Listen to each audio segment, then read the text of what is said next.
스위스, 한 번만 더 거칠게 숨쉬면 눈 깜빡할 새에 놈들의 총알이 내 폐를 뚫어러 버릴 거야. 거칠고 투박한 손. 전술 장갑의 까슬한 감촉이 내 입을 틀어막았다.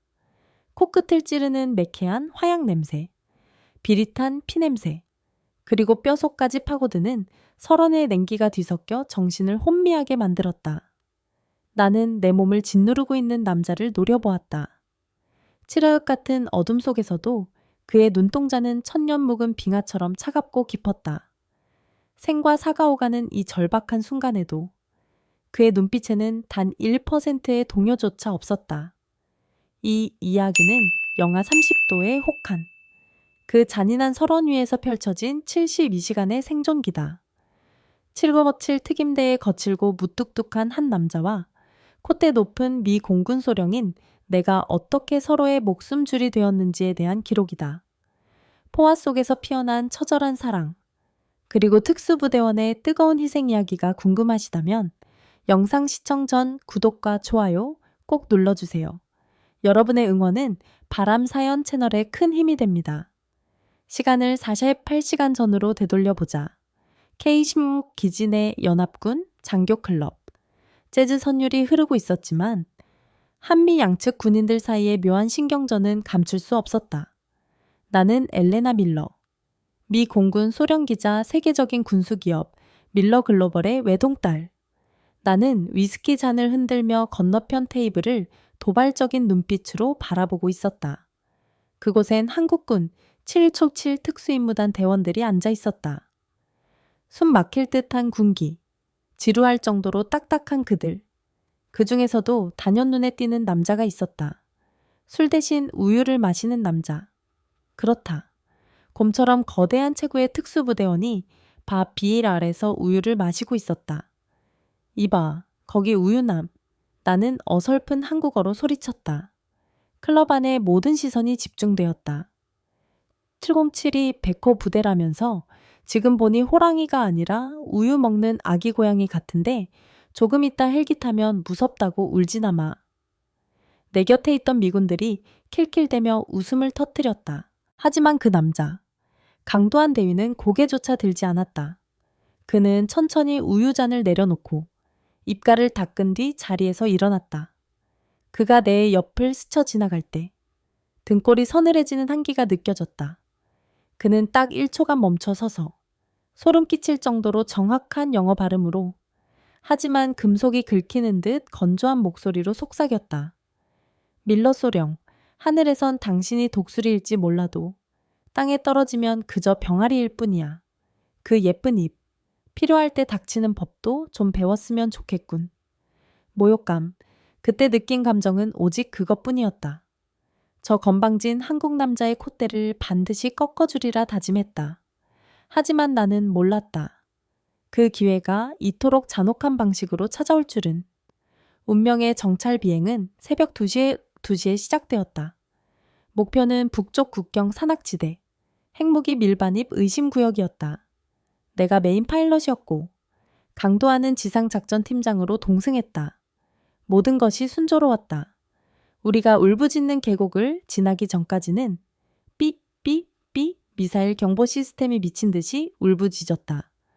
열추적 미사일 6시 방향 부조종사의 비명과 함께 천지를 뒤흔드는 폭발음이 고막을 찢었다. 켜듀와 앙 최첨단 블랙호크 헬기가 마치 믹서기에 갈린 장난감처럼 요동쳐서 노동쳤다. 꼬리 날개는 화염에 휩싸였고 기체는 통제 불능 상태로 회전하며 추락했다. 메이데이 메이데이 피격당했다. 엔진이 멈췄어. 나는 조종관을 부여잡고 절규했다. 하지만 헬기는 이미 죽은 쇠덩어리에 불과했다. 조종관과 몸 웅크려 충돌 3초 전 강도안의 고함 소리가 들렸다. 내가 반응하기도 전에 검은 그림자가 덮쳐왔다.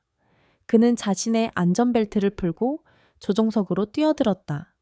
그 거대한 몸으로 나를 감싸 안으며 인간 방패가 된 것이다. 쿵쿵 세상이 암전되었다.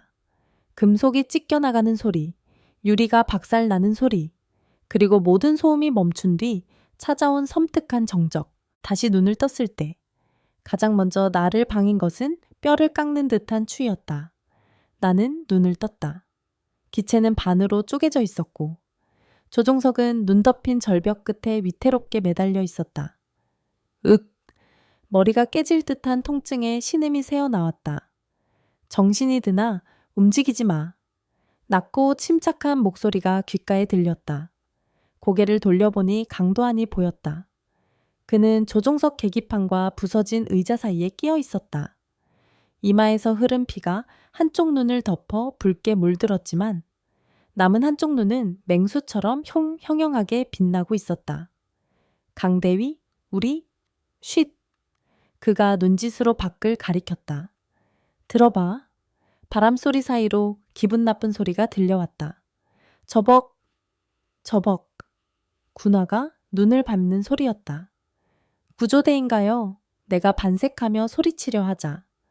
도안의 손이 번개처럼 날아와 내 입을 틀어막았다. 이번엔 턱이 으스러질 정도로 강한 힘이었다. 똑바로 봐, 멍청가.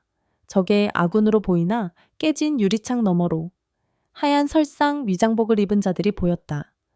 그들의 손에는 소음기가 장착된 소총이 들려 있었고 어깨에는 그 어떤 국가의 국기도 아닌 검은 늑대 머리 형상의 패치가 붙어 있었다. 국경 지역에서 악명 높은 용병 부대. 고스트. 확인 사살을 즐기는 살인 기계들이다. 놈들은 생존자가 있는지 확인하고 머리에 총알을 박아 넣으러 오는 거야. 도안이 내 귀에 속삭였다. 그의 목소리는 차가웠지만 내 목덜미에 닿는 그의 숨결은 뜨거웠다. 잘 들어. 지금 내가 네 안전벨트를 끊을 거야. 셋을 세면 왼쪽 문으로 굴러 떨어져. 그리고 저 아래 바위 뒤로 숨어. 알겠나? 당신은요? 다리가 끼었잖아요. 나는 그의 다리를 보았다. 날카로운 철근이 그의 전술복 허벅지를 관통해 꽂혀 있었다. 피가 흘러나와 바닥에 눈을 검붉게 물들이고 있었다.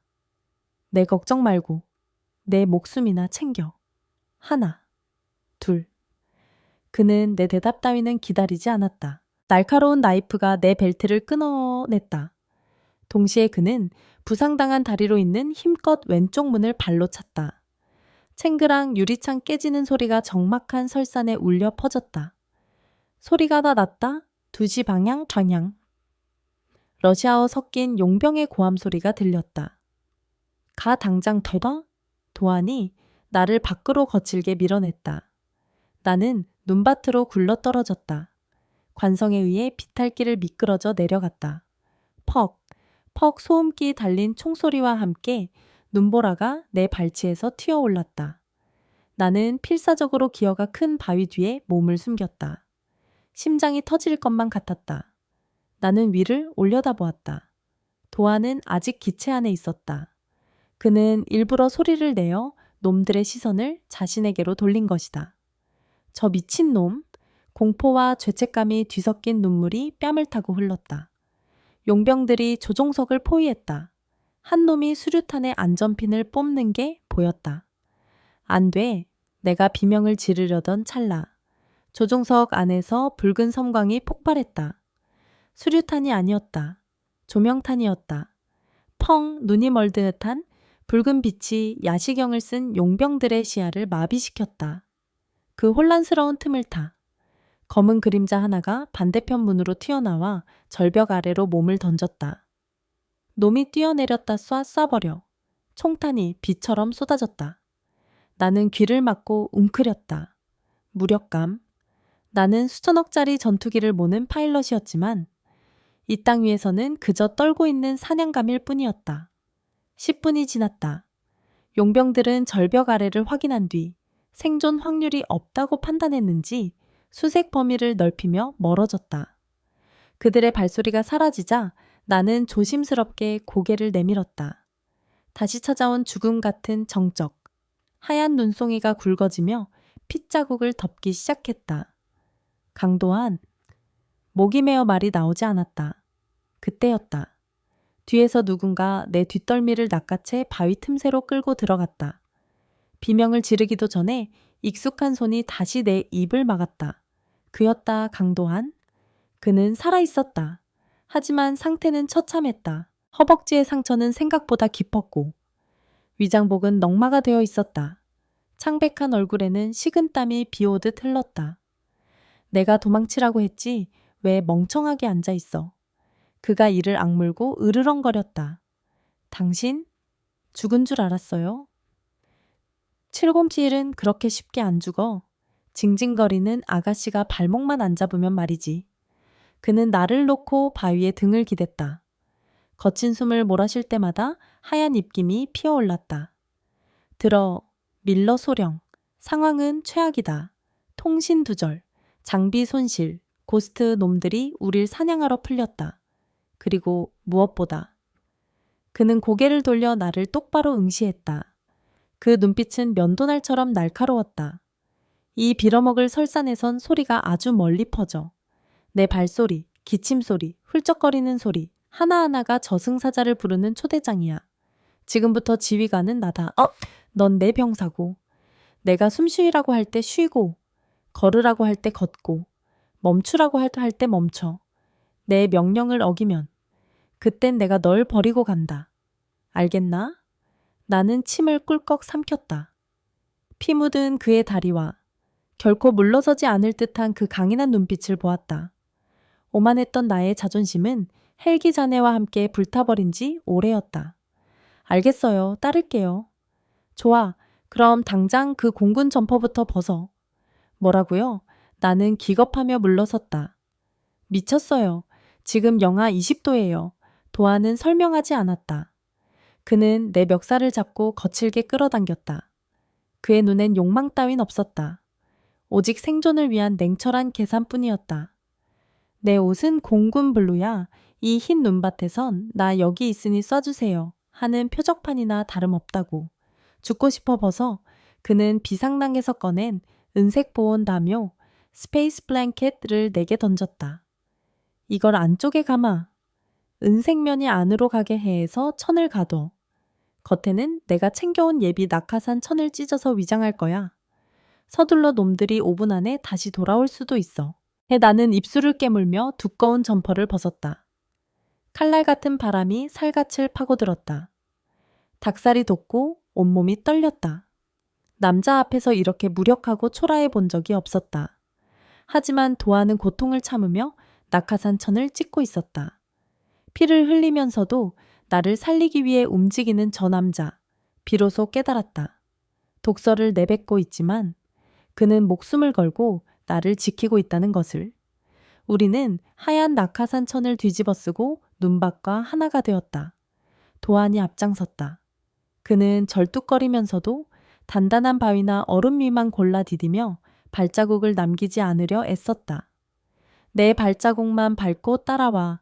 절대 벗어나지 마. 200m쯤 이동했을까. 도안이 갑자기 멈춰섰다. 그가 주먹을 쥐어 보였다. 정지 신호.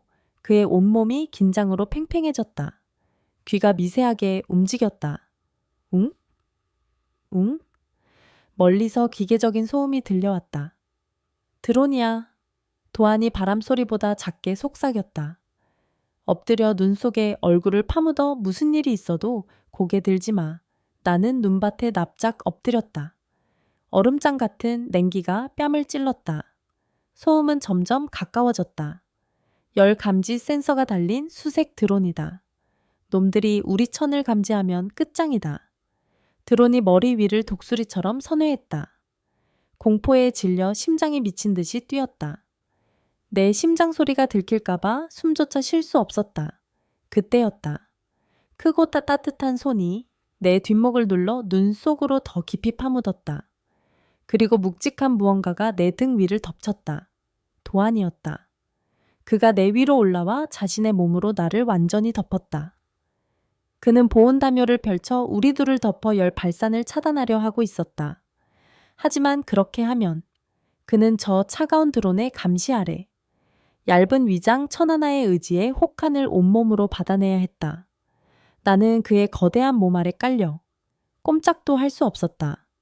등 뒤에서 느껴지는 그의 심장 박동, 쿵, 쿵, 쿵. 불규칙하지만 강렬한 그 박동 소리가 내 척추를 타고 전해졌다. 그의 허벅지에서 흘러나온 피 냄새가 코를 찔렀다. 드론은 2분 영원 같은 2분 동안 우리 위를 맴돌다 사라졌다. 도아는 바로 일어나지 않았다. 그는 내 위에 무겁게 축 늘어져 있었다. 이봐요, 군인 양반? 내가 조심스럽게 불렀다. 갔어요. 대답이 없었다. 강도한, 불길한 예감에 나는 힘겹게 몸을 뒤집었다. 도안이 옆으로 스르르 미끄러져 내렸다. 그의 얼굴은 시체처럼 창백했고 입술은 보라색으로 변해 있었다. 허벅지의 상처는 아까의 격렬한 움직임으로 터져버려 눈밭을 선명한 붉은색으로 물들이고 있었다. 그는 한계였다. 과다출혈과 쇼크. 젠장 욕설이 튀어나왔다. 눈물이 핑 돌았다. 나는 엘레나 밀러다. 평생 남의 시중 한 번 들어본 적 없는 내가 이 황량한 설원 한복판에서 방금까지 내 몸을 덮어주던 이 남자를 내려다보고 있었다. 가슴 속에서 뜨거운 무언가가 치밀어 올랐다. 나는 그를 죽게 내버려 둘 수 없었다. 아니, 절대 죽게 두지 않을 것이다. 좋아, 설원의 늑대. 당신이 날 지켜줬으니 이번엔 내 차례야. 나는 이를 악물고 내 셔츠 자락을 찢었다. 떨리는 손으로 그의 상처를 압박하며 나는 맹세했다. 내 허락 없이는 절대 못 죽어. 알겠어. 하지만 나는 몰랐다. 이것이 지옥의 시작일 뿐이라는 것을. 그리고 이 생존을 위해 내가 치러야 할 대가는 그 어떤 값비싼 보석보다도 무겁다는 것을. 계속 사람이 이렇게 무거울 수 있다는 걸 난생 처음 알았다. 강도한. 쇳덩이 같은 근육질에 피와 눈으로 뒤범벅된 전술복을 입은 그는 마치 화강감 덩어리 같았다. 나는 이를 악물고 젖먹던 힘까지 짜내어 임시 썰매가 된 보온 담요를 끌고 눈밭을 기어갔다. 귀를 찢을 듯한 바람소리, 얼굴을 칼로 긋는 듯한 눈보라. 한 걸음 한 걸음이 전쟁이었다. 최고급 여객기 1등석이나 타던 나. 엘레나 밀러가 늙은 소처럼 헐떡이며 내 생명의 은인을 질질 끌고 가다니. 죽지 마. 제발 죽지 마. 뜨거운 눈물은 흐르자마자 뺨 위에서 얼어붙었다. 500m쯤 갔을까. 도안이 꿈틀거렸다. 그는 신음하며 본능적으로 총을 찾으려 손을 더듬거렸다. 가만히 해서 있어. 내가 떨리지만 단호하게 소리쳤다. 피를 너무 많이 흘렸어. 바람 피할 곳으로 가는 중이야. 도안이 눈을 떴다. 쇼크로 인해 초점이 흐렸지만 상황을 파악하자마자 그의 눈빛이 매섭게 변했다. 고맙다는 말 그런 건 없었다. 대신 그는 내 허리춤에 있던 조명탄 발사기, 플레군을 보자마자 내 손목을 낚아챘다. 그걸로? 대체 뭘 하려는 거지? 새을 긁는 듯한 목소리였지만 위압감은 여전했다. 구조 요청해야지. 당신 죽어가고 있잖아. 의료 헬기가 필요하다고. 이 멍청한 여자가 도안은 내 손에서 발사기를 거칠게 빼서 눈밭에 던져버렸다. 그걸 쏘는 순간 헬기가 우릴 보기 전에 고스트 놈들이 박격포부터 날릴 거다. 통구이가 되고 싶어 환장했나. 그럼 어쩌라고 당신 죽는 걸 보고만 있어. 나도 폭발해서 소리를 질렀다. 도안은 억지로 몸을 일으키려다 고통에 무너져 내렸다. 그는 거친 숨을 몰아쉬며 나를 노려보았다. 잘 들어. 지금부터 3m의 법칙을 발동한다. 넌 내 방향 3m를 벗어나지 마. 화장실을 가든, 땔감을 줍든, 정찰을 하든 3m 안에서는 내가 널 지킬 수 있어. 하지만 그 밖에서 네가 죽는 건 내 알 바 아니다. 개웃지도 못하면서 누굴 지켜. 난 707의 설원 늑대다. 손가락 하나만 움직여도 너보단 100배 위험해. 잔말 말고 끌어. 11시 방향. 좁은 협곡이 있어. 거기로 간다. 저 오만함의 치가 떨렸지만 이상하게도 그 확신에 찬 눈빛이 나를 안심시켰다.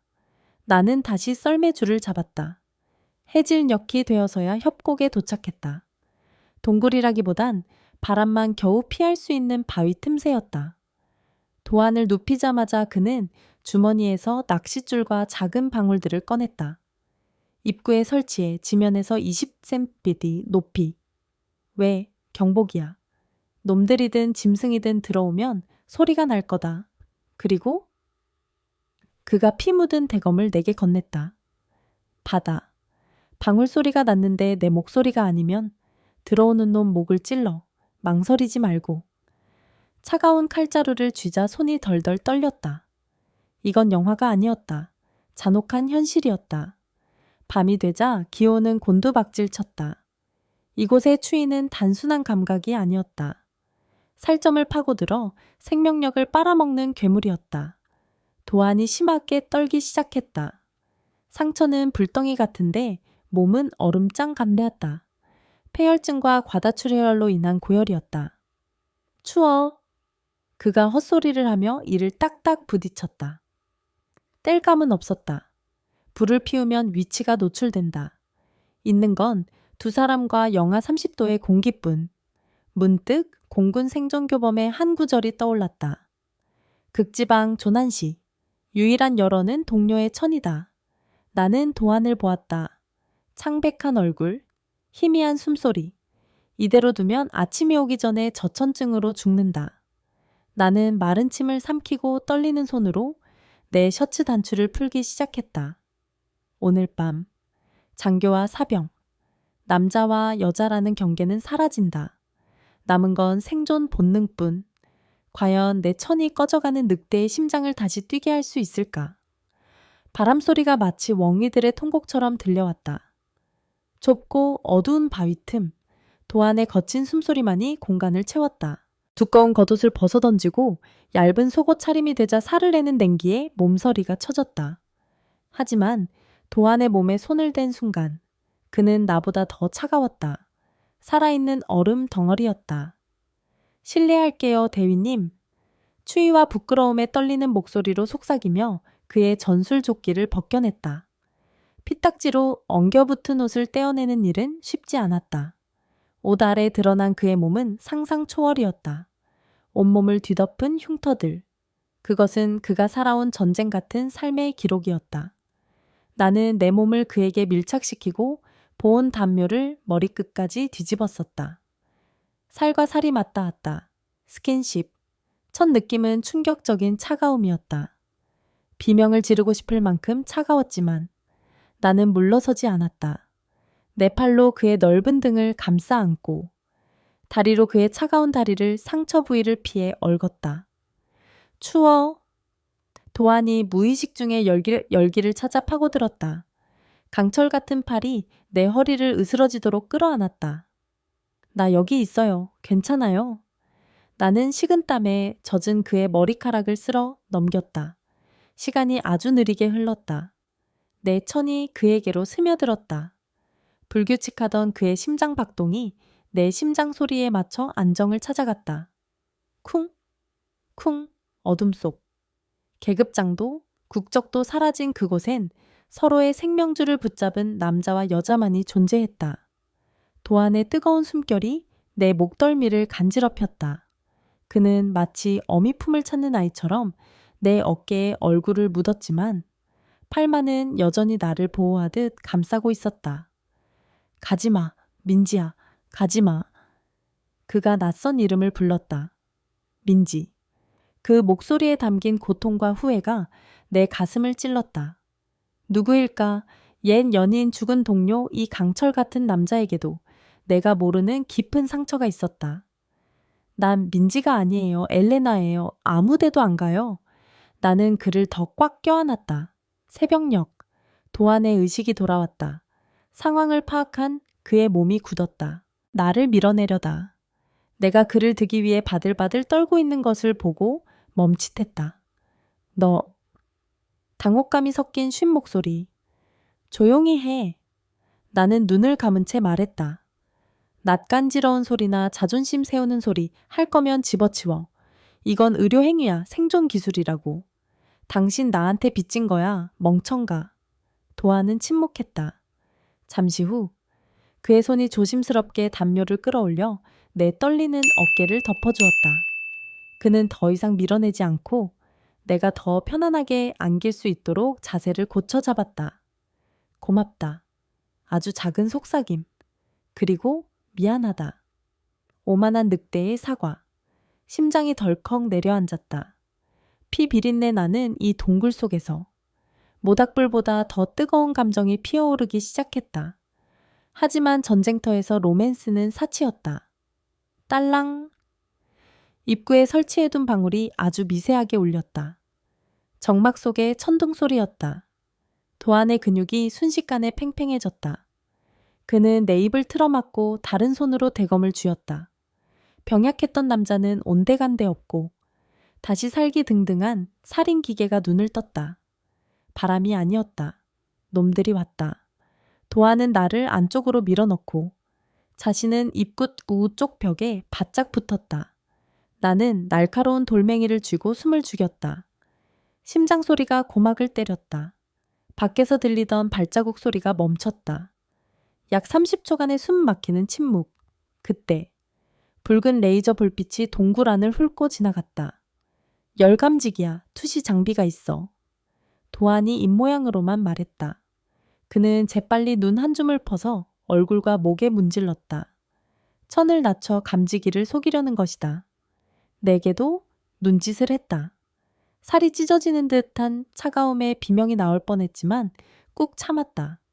입구에 검은 그림자가 나타났다. 야시경을 쓰고 MP5 기관 단총을 든 놈이었다. 놈이 조심스럽게 발을 들여놓았다. 도하는 놈의 발치. 사각지대에 납작 엎드려 있었다. 놈이 지나치려는 순간 도안이 용수철처럼 튀어올랐다. 다친 다리라고는 믿기지 않는 속도였다. 한 손으로 놈의 입을 막고 다른 손에 대검이 방탄 헬멧과 목 보호대 사이를 정확히 찔렀다. 푹! 단말마도 없었다. 도안은 축 늘어진 시체를 소리 없이 바닥에 뉘었다. 한 놈, 그가 놈의 몸을 뒤져 무정이와 탄창, 권총을 챙겼다. 권총을 4개 던져주었다. 쓸 줄 아나? 난 공군이야. 보병이 아니라고. 내 손이 떨렸다. 총구를 적에게 대고 방아쇠만 당겨. 네 발등만 안 쏘면 돼. 그때 무정이에서 치직거리며 암호가 흘러나왔다. 알파2 상황 보고해. 쥐새끼들 찾았나? 도안이 검지를 입술에 댔다. 절대 침묵. 알파5 젠장. 당했다. 1팀, 2팀, 3시 방향으로 집결 쥐새끼가 숨어있다. 들켰어. 도안의 표정이 굳어졌다. 여길 떠야 해. 지금 이 굴은 무덤이야. 밖은 눈보라가 치는데요. 눈보라가 우릴 살려줄 거야. 시야를 가려주니까. 도안이 급히 군복을 챙겨 입었다. 일어설 때마다 상처가 터져 피가 배어 나왔지만 그는 놈의 바지를 찢어 지혈대를 다시 묶었다. 우리는 밖으로 뛰쳐나갔다. 눈보라는 더 거세져 있었다. 앞이 5미터도 보이지 않았다. 하지만 도안의 말대로 놈들도 우릴 쉽게 찾지 못했다. 절벽 쪽으로 간다. 지형이 험하면 놈들의 장비도 먹통이 될 거야. 도안이 바람을 뚫고 소리쳤다. 얼마나 걸었을까? 낯선 소리가 들렸다. 슉! 퍽! 바람 소리가 아니었다. 엎드려. 도안이 나를 눈밭으로 거칠게 밀어 넘어뜨렸다. 방금 내가 서 있던 자리. 눈바닥이 폭발하듯 튀어올랐다. 저격수다. 앞없이 방향. 놈들은 보병만 있는 게 아니었다. 열감지 스코프를 장착한 저격수가 눈보라 너머에서 우릴 노리고 있었다. 우리는 사냥감이 되어버렸다. 그리고 더 이상 숨을 곳은 없었다. 지그재그로 뛰어 직선으로 달리지 마 도하는 소리치며 어둠 속을 향해 엄호 사격을 가했다. 나는 미친 듯이 달렸다. 무릎까지 빠지는 눈이 발목을 잡았고 귓가에는 피웅 총알 스치는 소리가 사신 애시즌의 속삭임처럼 들렸다. 우리는 가파른 경사면에 도달했다. 아래는 안개에 가려 보이지 않는 청일 낭떠러지였다. 조심해. 여기 눈층이 불안정해. 도안이 경고했다. 하지만 늦었다. 적의 유탄이 우리 머리 위 빙벽을 때렸다. 우지끈 하늘이 무너지는 소리와 함께 거대한 눈덩이들이 쏟아져 내렸다. 눈사태다. 쓰나미처럼 밀려오는 하얀 재앙. 엘레나 내 손잡아 도망쳐야 할 그 순간. 도아는 멍하니 서 있는 나를 향해 몸을 날렸다. 그가 내 손을 낚아채 안전한 바위 틈새로 집어 던졌다. 하지만 그 반동으로 그는 중심을 잃었다. 안 돼. 하얀 눈이 그를 집어삼켰다. 마지막으로 본 그의 눈빛은 공포가 아니었다. 나를 살렸다는 안도감이었다. 강도한 눈사태가 휩쓸고 지나간 뒤 세상은 다시 고요해졌다. 나는 미친 사람처럼 뛰어나가 눈을 파헤쳤다. 제발 죽지 마. 지켜준다며? 거짓말쟁이? 손톱이 깨지고 피가 났지만 멈출 수 없었다. 10분쯤 지났을까? 눈 속에서 손 하나가 보였다. 나는 힘껏 잡아당겼다. 도안이 쿨러럭거리며 끌려 나왔다. 얼굴은 보라색으로 질려 있었다. 하지만 더 끔찍한 건 그의 오른쪽 다리였다. 이미 다쳤던 그 다리가 바위 사이에 끼어 기괴하게 꺾여 있었다. 끄악. 철인 같던 그가 처음으로 비명을 질렀다. 뼈가 부러지는 소리가 내 귓가에 생생했다. 겨우 바위를 치워내자. 도아는 눈밭에 대자로 뻗었다. 식은 땀과 눈 녹은 물이 범벅된 얼굴로 그가 헛웃음을 지었다. 끝났군. 난 이제 짐짝이야. 밀러 소령. 그가 권총과 마지막 탄창을 내게 건넸다. 가라. 내가 여기서 시간을 끌게. 이 다리로는 같이 못 가. 나는 그를 보았다. 그리고 눈앞에 하얀 설원을 보았다. 두려웠다.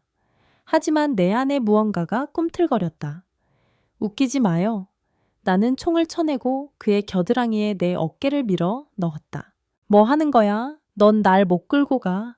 당신이 날 지옥에서 업고 나왔잖아. 이번엔 내 차례야. 안 가면 나도 여기서 같이 죽을 거야. 여자가 대신 죽어주는 꼴. 설원 늑대의 자존심에 허락되나 보지. 도안이 멍하니 나를 바라보았다. 그의 눈에 처음으로 경이로움이 스쳤다. 너 진짜 미친 여자군. 그래, 미쳤어. 당신이 날 이렇게 만들었잖아. 잔말 말고 잡아요. 우리는 다시 걸었다. 하지만 이번엔 역할이 바뀌었다. 그리고 우리 뒤로는 도안의 다리에서 흐른 선명한 핏자국이 길게 이어지고 있었다. 놈들에게는 완벽한 이정표였다. 부상당한 거구를 끌고 가는 건 생각보다 훨씬 힘들었다. 1시간에 겨우 1km 뛰고 핏자국은 고스트 놈들을 우리 코앞까지 불러들였다. 가까워졌어. 개 짖는 소리가 들려. 도안이 눈밭에 귀를 대고 말했다. 더 이상 못 뛰어요. 내 폐는 터지기 직전이었다. 도안이 주위를 살폈다. 듬성듬성한 침엽수림이었다. 뛰지 않는다. 놈들을 사냥한다. 사냥 뭘로요? 우리에겐 총알 몇 발 뿐인데.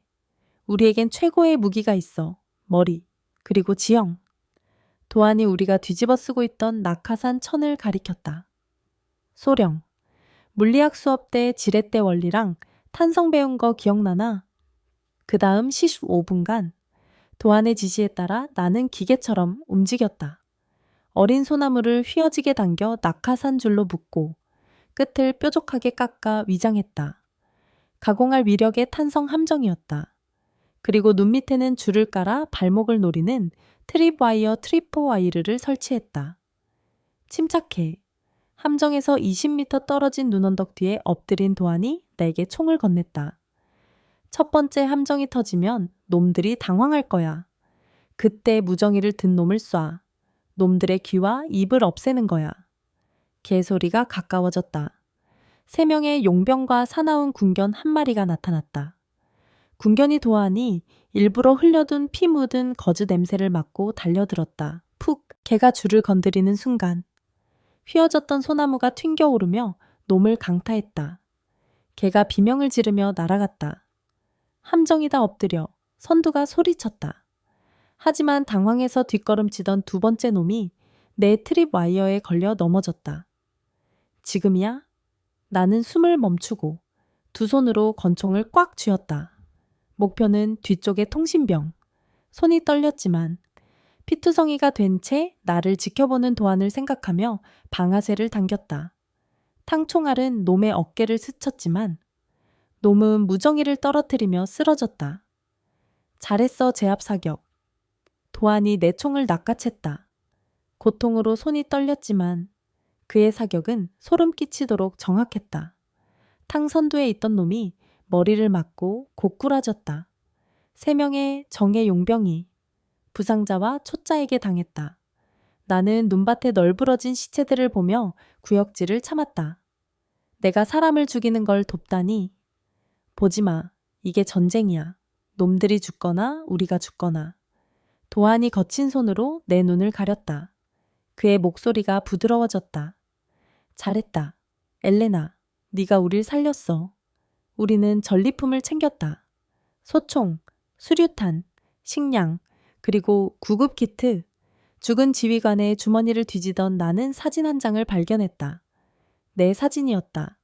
뒷면엔 이렇게 적혀 있었다. 우선순위 생포, 불가능하면 사살. 그리고 사진 아래엔 아버지 회사의 라이벌 기업 로고가 찍혀 있었다. 이건 사고가 아니었어요. 나는 떨리는 손으로 사진을 도안에게 내밀었다. 추락 사고는 날 노린 암살 시도였어요. 비밀이 드러났다. 이것은 단순한 조난이 아니었다. 놈들은 내가 죽을 때까지 멈추지 않을 것이다. 우리는 작은 동굴을 찾아 상처를 치료했다. 노획한 전술 라이트 불빛 아래서 도안은 적의 문서를 훑어보았다. 우릴 격추한 미사일은 지대공이 아니었어. 도안이 심각하게 말했다. 폭발 직전 레이더 궤적을 봤을 때 그건 다른 항공기나 고고도 무장 드론에서 발사된 거야. 그 말은 내부 배신자, 군이나 정부 내 누군가가 내 비행 경로를 팔아넘긴 거야. 네 아버지를 협박해 핵 기술을 빼내려거나 널 죽여서 본보기를 보이려는 거지. 등골이 오싹했다. 추위 때문이 아니었다. 믿었던 시스템에 배신당했다는 충격 때문이었다. 결국 나 때문에 당신까지 말려든 거네요. 내가 고개를 떨궜다. 나랑 같이 안 탔으면 당신은 지금쯤 따뜻한 바에서 우유나 마시고 있었을 텐데. 도하는 말이 없었다. 구급상자에서 항생제와 붕대를 꺼냈다. 난 군인이다. 목표를 보호하는 게 내 임무야. 그게 대통령이든 너 같은 골치 아픈 아가씨든 명령은 명령이야. 착각하지 마. 널 위해서가 아니라 군복의 명예를 위해 싸우는 거니까. 그는 딱딱하게 말했지만 진통제를 주사하는 손길은 멈칫했다. 그의 다리 상처는 이미 검붉게 부어올라 있었다. 괴사가 시작되고 있었다. 다리가? 아직 쓸만해. 그가 말을 잘랐다. 들어, 엘레나. 구조대는 안 와. 배신자가 있다면 우리 신호는 차단됐을 거야. 자력으로 탈출해야 해.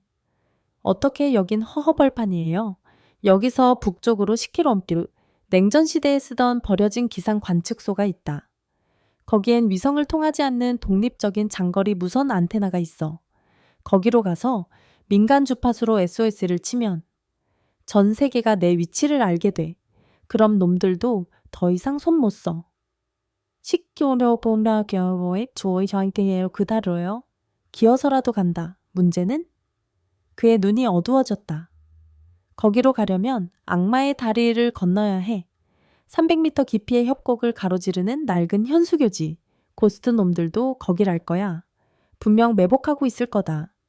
죽으러 가는 거네요. 아니, 죽음을 뚫고 삶을 찾으러 가는 거야. 할 수 있겠나? 나는 그의 눈을 보았다. 두려웠지만 그에 대한 믿음이 더 컸다. 해요. 당신이 함께라면. 하지만 그날 밤 가장 큰 시련은 적이 아니었다. 한밤중 도안이 고열에 시달리기 시작했다. 항생제도 소용없었다. 그는 경련을 일으키며 헛소리를 내뱉었다. 몸이 불덩이 같았다. 추워. 대장님, 저 버리지 마세요. 늑대가 쓰러졌다. 이제 그의 목숨은 온전히 내 손에 달렸다. 사람이 이렇게 뜨거울 수가 있을까? 전쟁의 신 같던 강도안이 지금은 깨지기 쉬운 유리처럼 약해져 있었다. 나는 깨끗한 눈을 수건에 싸서 그의 이마와 겨드랑이, 사타구니를 닦아내며 열을 식혔다. 비상식량을 씹어서 물과 함께 그의 입에 조금씩 흘려 넣었다. 선망 상태에 빠진 도안이 중얼거렸다. 그의 무의식 속에 잠겨있던 고통스러운 기억들이 쏟아져 나왔다. 안 돼, 민지야. 미안해. 늦었어. 내가 지켜준다고 했는데? 굳게 감긴 그의 눈에서 눈물이 흘러내렸다. 나는 그의 손을 꽉 잡았다. 민지가 누구예요? 약혼녀, 끊어질 듯한 목소리. 폭탄. 내 눈앞에서 특수부대원이 자기 여자도 못 구하고 난 쓰레기야. 심장이 옥죄어 왔다. 그 차가움. 그 냉소 뒤에는 아물지 않은 거대한 상처가 있었다. 그가 약한 여자를 그토록 싫어했던 건 사랑하는 사람을 또다시 지키지 못할까봐 두려워서였을지도 모른다. 나를 밀어내고 모욕했던 건 내가 강해져서 제2의 민지가 되지 않기를 바랐던 거였다. 당신 쓰레기 아니야, 도안. 나는 그의 뜨거운 이마에 입을 맞췄다.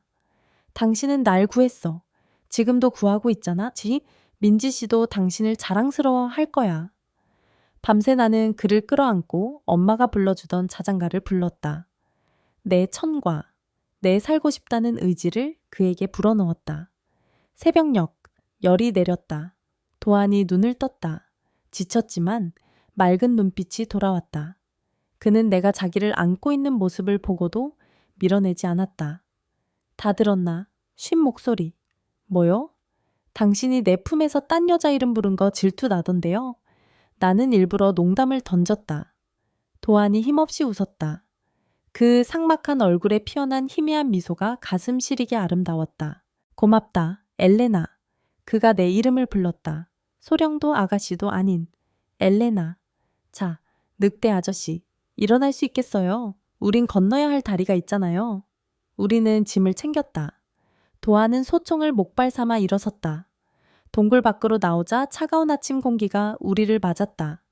하지만 발을 떼자마자 핑하는 파열음이 들렸다. 내 얼굴 바로 옆 나무 기둥에 석궁 화살이 박혔다.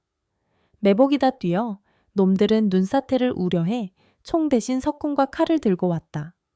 또 다른 추격대가 우리를 포위했다. 악마의 다리를 향한 죽음의 레이스가 시작되었다. 이번엔 기습에 이점도 없었다. 우리는 숲을 가로질러 미친 듯이 달렸다. 등 뒤로 화살이 빗발쳤다. 뒤돌아보지 마. 절벽 끝까지 뛰어. 도안은 절뚝거리면서도 뒤로 돌아서서 소총을 난사하며 나를 엄호했다. 절벽 끝에 도착했다. 눈앞에 악마의 다리가 보였다. 다리라기보단 썩은 나무 판자가 녹슨 케이블에 대롱대롱 매달린 바람만 불어도 끊어질 듯한 흉물이었다. 설상가상으로 다리 건너편에 이미 용병 두 놈이 총을 겨누고 있었다. 포위됐어? 앞뒤가 다 막혔다. 절망적이었다. 도안이 주변을 훑었다. 그의 눈에 다리와 나란히 뻗어있는 벌목, 운송용 낡은 케이블이 들어왔다. 이곳에서 저쪽 언덕으로 이어지는 쇠줄이었다. 적들이 있는 다리보다 높은 위치였다. 줄 타고 건넌다. 도안이 급하게 말했다. 미쳤어요? 도르래도 없잖아요. 도안은 자기 허리띠를 풀어 기름때 묻은 케이블에 감았다. 내 허리띠도 풀게 해서 똑같이 만들었다. 가죽 허리띠를 슬라이더로 쓴다. 내가 널 안고 간다. 두 사람 무게면 총알보다 빨리 내려갈 수 있어. 날 믿나. 발 아래는 구름에 가려 바닥도 안 보이는 300m 허공. 나는 그의 눈을 보았다. 믿어요. 내 목 꽉 끌어안아. 무슨 일이 있어도 놓지 마. 우리는 케이블에 매달렸다. 도안은 한 팔로 내 허리를 감고 다른 손으로 가죽 끈을 잡았다. 점프. 우리는 허공으로 몸을 던졌다. 우웅 바람이 얼굴을 때렸다. 우리는 롤러코스터처럼 케이블을 타고 미끄러져 내려갔다.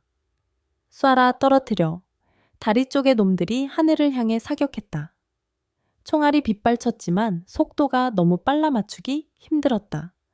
하지만 마찰열 때문에 가죽 타는 냄새가 진동했다. 허리띠가 닳아 끊어지려 하고 있었다. 다 왔어. 착지 준비. 도착 지점 20m를 남겨두고 내 허리띠가 툭 끊어졌다. 꺄악. 내 몸이 허공으로 떨어지려는 찰나. 강철 같은 손이 내 손목을 낚아챘다. 도안이었다. 그는 한 손으로 케이블에 매달린 채 다른 손으로 나를 공중에 붙잡고 있었다. 두 사람의 체중이 오로지 그의 한 팔과 달아버린 허리띠 하나에 실렸다. 놓치마 잡고 있어. 그가 포효했다. 이마와 목에 핏줄이 터질 듯 솟아올랐다. 다리의 상처에서 핏방울이 내 얼굴 위로 떨어졌다. 케이블이 요동쳤다. 건너편 놈들이 우리를 잡으러 뛰어오고 있었다. 이거 놔요. 당신까지 죽어. 내가 울부짖었다. 절대 안 놔. 도안은 초인적인 힘으로 몸을 반동시켜 나를 아래쪽 눈 쌓인 비탈로 집어던졌다. 나는 눈밭에 처박혔다. 그 직후 도안의 허리띠도 끊어졌다. 그는 추락했지만 계산된 낙법으로 튀어나온 나무덤불 위로 떨어져 충격을 줄인 뒤 내 옆으로 굴러 떨어졌다. 가숲으로 들어가 그가 헐떡이며 나를 일으켰다. 우리는 건너왔다. 하지만 놈들도 다리를 건너오고 있었고 도안의 소총은 아까 줄을 타다 떨어뜨렸다. 우리는 이제 맨손이었다. 우리는 더 깊은 숲으로 들어갔다. 관측소까지는 2km도 하지만 도안은 한계였다. 그는 쓰러졌고 더 이상 일어나지 못했다. 다리는 코끼리 다리처럼 부어올랐다. 여기까지야, 엘레나. 그가 나무의 등을 기대며 거친 숨을 내쉬어이었다. 난 더 못 가. 업고라도 갈게요. 끌고라도 갈게요. 다 왔잖아요. 안 돼. 놈들이 바로 뒤에 있어. 이 속도면 10분 안에 잡혀. 도안이 나를 보았다. 슬프지만 단호한 눈빛. 그가 목에 걸려있던 인식표 군번줄을 풀어 내 목에 걸어주었다. 이게 뭐예요? 내 행운의 부적이야. 이제 내 거야. 그가 내 어깨를 잡았다. 잘 들어. 내가 여기서 미끼가 된다. 흔적을 남기고 소란을 피워 놈들을 서쪽 절벽으로 유인할 거야. 넌 북쪽 관측소로 뛰어. 절대 뒤돌아보지 마. 싫어, 안 가. 같이 살자고 약속했잖아. 나는 오열했다. 엘레나, 그가 소리치더니 갑자기 내 뒷목을 잡고 입술을 덮쳤다. 피맛, 눈물맛, 그리고 절망이 뒤섞인 키스. 영혼을 새겨 넣는 듯한 강렬한 입맞춤이었다. 그가 입술을 떼었을 때 그의 눈시울도 붉어져 있었다. 살아남아. 이게 내 마지막 명령이야. 나랑 민지목까지 살아. 세상의 진실을 알려. 그는 나를 거칠게 밀어내고 나뭇가지를 꺾어 나무통을 치며 고래고래 소리를 질렀다. 이 개자식들아, 나 여기 있다 와서 덤벼. 소리가 났다. 서쪽이다 잡아. 놈들의 환호성이 들렸다. 나는 입술을 깨물어 피를 내며 뒤돌아 달렸다. 등 뒤에서 총소리가 들려왔다. 한 발 한 발이 내 심장을 쏘는 것 같았다. 그가 나 때문에 죽어가고 있어. 나는 미친 듯이 달렸다. 안개 속에서 관측소의 안테나 탑이 보였다. 하지만 차가운 철문에 손을 댄 순간 나는 멈췄다. 내 목에 걸린 차가운 인식표. 강도한 7폭7. 나는 엘레나 밀러다. 난 겁쟁이가 아니다. 사랑하는 남자가 차가운 눈밭에서 죽어가는데 나 혼자 도망쳐서 평생을 후회하며 살 순 없다. 나는 관측소 문을 보았다. 그리고 도안이 아까 내 주머니에 몰래 넣어준 글록 권총을 만지작거렸다. 관측소 안에 무기가 있을지도 모른다. 희망이 있을지도 모른다. 나는 문을 박차고 들어갔다. 숨기 위해서가 아니라 그를 구할 무언가를 찾기 위해서. 먼지 쌓인 무기고에서 나는 하나를 찾아냈다. 낡았지만 기름칠이 잘 된 엠미시이샤 저격 소총.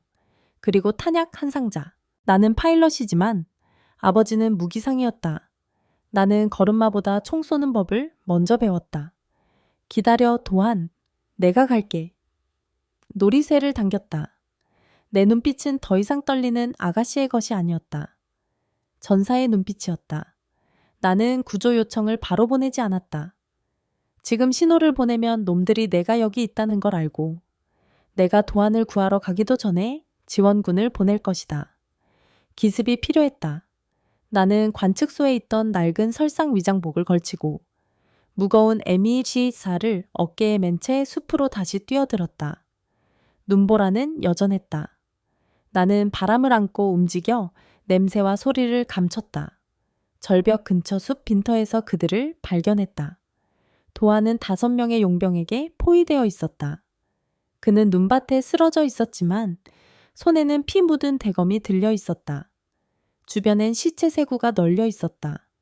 그 몸으로 혼자서 3명을 해치운 것이다. 대장으로 보이는 흉터난 거구의 놈이 도안의 배를 걷어차고 있었다. 여자는 어디 갔어 말 안 해 배. 도안은 피를 토하면서도 비릿하게 웃었다. 지옥으로 갔다. 너희들 자리 맡아두러? 독한 새끼 죽여. 대장이 권총을 겨눴다. 나는 300m 떨어진 언덕 위에서 스코프를 조정했다. 심장이 터질 것 같았지만 호흡을 가다듬었다. 도안이 가르쳐준 대로 바람 보정, 거리, 호흡 멈춤. 내 남자에겐 손끝 하나 못 대. 타항 총성이 숲을 갈랐다. 대장의 손에 들린 권총이 날아갔다. 손목이 박살난 놈이 비명을 질렀다.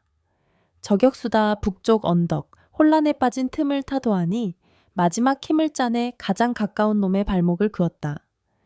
엘레나? 도안이 언덕 쪽을 바라보았다.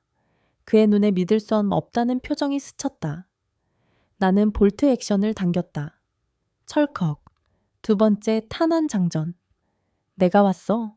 이번엔 내가 당신 엄호할게.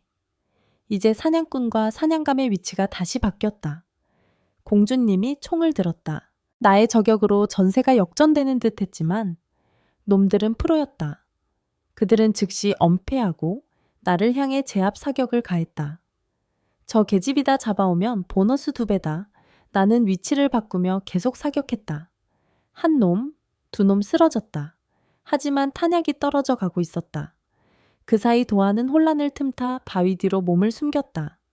나는 숲을 가로질러 그에게 접근했다. 눈보라가 우리를 가려주었다. 왜 돌아왔어 바보 같은 여자야. 도안이 나를 보자마자 화를 냈다. 하지만 그는 나를 꽉 끌어안았다. 당신 없이 사는 건 의미 없으니까요. 탄약은 2발 남았어요. 놈들은 셋 남았다. 대장놈이 문제야. 그때 안개 속에서 흉터난 대장이 나타났다. 그는 방탄조끼를 입고 유탄 발사기를 들고 있었다. 사랑놀이는 지옥 가서 해라. 펑 유탄이 우리 옆 나무를 때렸다. 파편이 튀었다. 근접전으로 간다. 내가 미끼가 될게. 네가 막타를 쳐. 도안이 대검을 고쳐 잡았다. 안 돼, 그 다리로는 무리야. 믿어. 나 7포7이야. 도안이 고함을 지르며 튀어나갔다. 다리를 절룩거리면서도 그의 기세는 성난곰 같았다. 대장이 비웃으며 칼을 뽑아 응전했다. 눈보라 속에서 2 남자의 칼부림이 벌어졌다. 챙챙 불꽃이 튀었다. 하지만 도안은 부상 때문에 점점 밀렸다. 대장이 도안의 부러진 다리를 걷어찼다. 도안이 쓰러졌다. 대장의 칼이 도안의 목을 향해 내려 꽂혔다. 안녕하세요. 바람사연 채널의 청취자 여러분. 오늘 우리가 함께 숨죽이며 지켜본 강도한 대위와 엘레나 소령의 이야기는 단순히 설원을 배경으로 한 액션 로맨스 그 이상이었습니다. 영하 30도의 혹한과 목숨을 노리는 적들, 그리고 절망적인 상황 속에서도 결코 꺼지지 않았던 그들의 생존 의지는 지금 이 순간 각자의 인생이라는 전장에서 치열하게 싸우고 있는 우리들에게 깊은 울림과 뜨거운 위로를 전해줍니다. 이야기 속에서 우리는 2가지 상반된 가치가 충돌하고 화합하는 과정을 목격했습니다. 처음 엘레나는 자신의 지위와 배경만을 믿고 타인을 섣불리 판단하는 오만함을 보였습니다. 우리 역시 살아가면서 겉모습이나 조건만으로 누군가를 평가하고 진정한 가치를 알아보지 못할 때가 많습니다. 하지만 죽음이 코앞에 닥친 순간 계급장도 재력도 아무런 소용이 없었습니다. 오직 서로를 믿고 의지하는 신뢰, 그리고 나보다 타인을 먼저 생각하는 희생정신만이 그들을 살려냈습니다. 이것은 우리 삶에서도 마찬가지입니다. 인생의 가장 추운 겨울이 닥쳐왔을 때 나를 지켜주는 것은 통장 잔고나 명예가 아니라 내 곁에서 천을 나눠줄 수 있는 진정한 사람, 그리고 그 사람과 쌓아온 깊은 유대감이라는 사실을 이 이야기는 일깨워줍니다. 특히 강도안이 엘레나에게 제시했던 3m의 법칙은 우리 인간관계에 적용할 수 있는 가장 훌륭한 철학이 아닐까 합니다. 물리적인 거리뿐만 아니라 마음의 거리에서도 우리는 소중한 사람을 지킬 수 있는 유효사거리를 유지해야 합니다. 너무 멀어져서도 안 되고 서로를 외면해서도 안 됩니다. 내가 감당할 수 있는 범위 내에서 내 사람을 끝까지 책임지고 보호하겠다는 그 강인한 태도야말로 진정한 어른의 사랑이자 책임감일 것입니다. 여러분의 3m 안에는 지금 누가 있나요? 그리고 여러분은 누군가의 3m 안에서 그들에게 든든한 버팀목이 되어주고 있나요? 또한 과거의 상처에 갇혀있던 도안이 엘레나를 통해 치유받는 과정은 용기에 대해 다시금 생각하게 합니다. 도안은 과거 연인을 지키지 못했다는 죄책감이라는 감옥에 스스로를 가두고 살았습니다. 하지만 엘레나를 살리기 위해 다시 한번 목숨을 걸면서 그는 비로소 과거의 망령에서 벗어나 현재를 살아갈 용기를 얻었습니다. 우리 모두에게는 저마다의 설원이 있고 저마다의 상처가 있습니다. 하지만 그 상처가 두려워 다시 사랑하기를, 다시 도전하기를 포기한다면 우리는 영원히 차가운 눈밭에 홀로 남겨질 것입니다. 상처를 마주하고 누군가의 손을 잡고 다시 일어설 때 비로소 우리의 삶은 얼어붙은 겨울을 지나 따뜻한 봄으로 나아갈 수 있습니다. 이 이야기가 주는 마지막 교훈은 포기하지 않는 마음입니다. 다리가 부러지고 탄약이 떨어지고 눈사태가 덮쳐와도 그들은 끝까지 살아서 돌아가겠다는 약속을 지켰습니다. 우리네 인생도 때로는 칠흑 같은 어둠 속을 걷는 것 같고 사방이 적으로 둘러싸인 것처럼 막막할 때가 있습니다. 하지만 도안과 엘레나가 서로의 등불이 되어 주었듯 희망을 놓지 않는다면 반드시 구조 헬기는 오고야 맙니다. 여러분이 지금 겪고 있는 시련이 아무리 차갑고 혹독할지라도 여러분 안에는 그 눈보라를 뚫고 나갈 뜨거운 늑대의 심장이 뛰고 있음을 잊지 마십시오. 오늘 이 이야기가 여러분의 가슴 속에 작은 불씨가 되어 내일 또다시 세상을 마주할 용기가 되기를 진심으로 바랍니다. 본 영상에서 다룬 이야기는 작가의 상상력에 기반하여 창작된 허구이며 실제 인물, 지명, 사건과는 무관함을 밝힙니다. 또한 이 콘텐츠는 군사작전이나 생존 기술에 대한 전문적인 교육 자료가 아니며 극한 상황에서의 인간 승리와 사랑이라는 주제를 통해 삶의 소중한 가치를 전달하기 위한 엔터테인먼트 및 교육적 목적을 가지고 제작되었습니다. 따라서 본 영상의 내용을 무리하게 모방하거나 실제 상황에 적용함으로써 발생하는 모든 문제에 대해 제작자는 법적 책임을 지지 않음을 알려드립니다.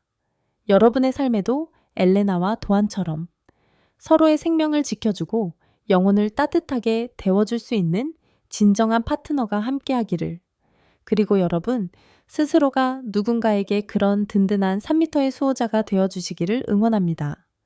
이토록 뜨겁고 처절했던 사랑 이야기가 여러분의 마음에 닿았다면, 그리고 앞으로도 더 가슴 뛰는 이야기로 삶의 에너지를 얻고 싶으시다면 지금 바로 구독과 좋아요 버튼을 눌러주세요. 여러분의 작은 관심이 더 좋은 이야기를 만드는 원동력이 됩니다. 지금까지 바람사연 채널이었습니다. 감사합니다.